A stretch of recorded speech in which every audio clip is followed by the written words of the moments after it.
Assalamualaikum warahmatullahi wabarakatuh. Hai, kali ini kita akan belajar tentang yuk lebih kenal dengan garam bersama saya, Ahli Gizi Adin. Garam itu apa sih? Secara sederhana, garam bisa diartikan sebagai bahan dapur yang memberikan rasa asin pada makanan. Lalu, garam berasal dari mana ya? Yuk kita simak video berikut ini. Garam itu terbuat dari air laut. Air laut dikumpulkan di kolam-kolam besar yang disebut tambak garam. Air laut dibiarkan menguap secara alami di bawah sinar matahari. Setelah air menguap, larutan garam yang pekat dipindahkan ke kolam kristalisasi yang lebih kecil. Di sini garam mulai mengkristal dan membentuk butiran garam. Nah, selain dari air laut yang menguap, ada juga garam yang berasal dari hasil penambangan di bawah tanah. Proses penambangan garam Himalaya di Pakistan, khususnya di tambang garam Keura, melibatkan kombinasi metode manual dan penggunaan mesin ekskavator. Garam diekstraksi dari gua-gua di pegunungan tambang garam. Penambangan sudah berlangsung selama ratusan tahun dan tidak melalui banyak proses pemurnian. Tambang garam Keura menghasilkan garam hingga 400.000 ton per tahunnya. Lalu, apa saja sih kandungan dalam garam? Di dalam garam terdapat dua unsur mineral utama, yaitu natrium dan klorida. Natrium sendiri sering dikenal juga sebagai sodium. Kandungan natrium pada garam inilah yang memberikan rasa asin pada garam. Seiring dengan perkembangan teknologi dan kebutuhan untuk kesehatan, industri pangan menambahkan mineral yodium ke dalam garam yang kemudian kita kenal sebagai garam beriodium. Perlu untuk diketahui, yodium ini bermanfaat bagi tubuh untuk mendukung kerja kelenjar tiroid dalam menghasilkan hormon tiroid di dalam tubuh.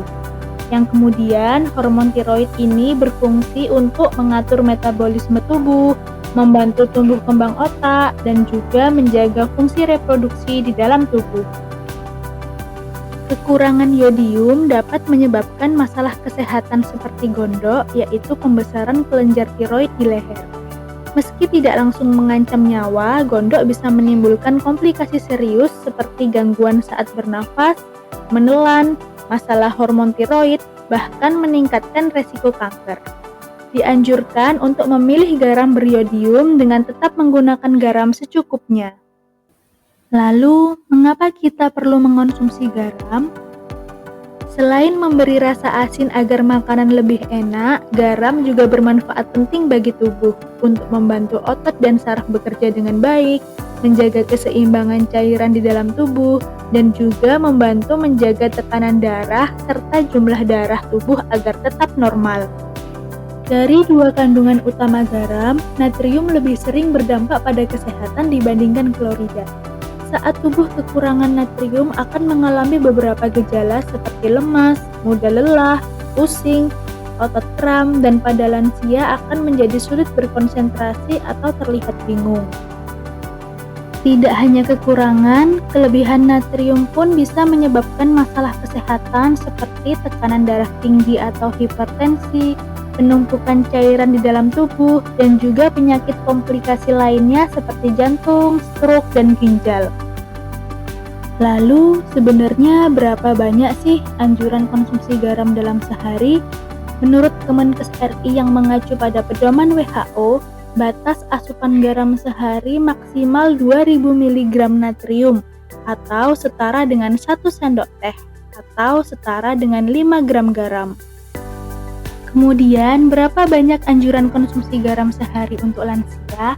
Menurut Permenkes nomor 28 tahun 2019 tentang angka kecukupan gizi berdasarkan usia dan jenis kelamin, untuk lansia perempuan dianjurkan mengkonsumsi 1400 mg natrium untuk yang berusia 50 hingga 64 tahun. Untuk lansia perempuan berusia 65 hingga 80 tahun dianjurkan sebanyak 1200 mg natrium sehari.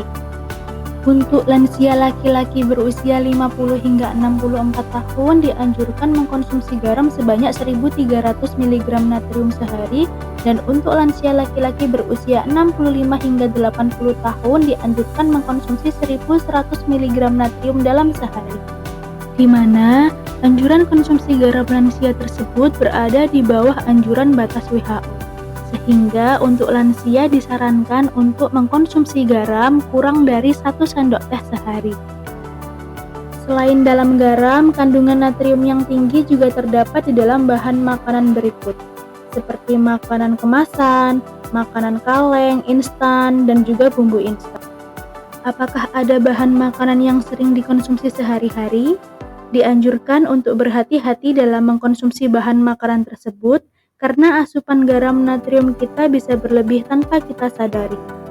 Sebagai informasi tambahan, ada jenis-jenis garam yang umum kita temui dan berhubungan dengan kesehatan seperti garam dapur beriodium, garam laut, garam krosok, garam Himalaya, dan juga garam kurang atau rendah natrium. Untuk informasi selengkapnya, sampai jumpa di edukasi gizi selanjutnya. Terima kasih sudah mau belajar bersama.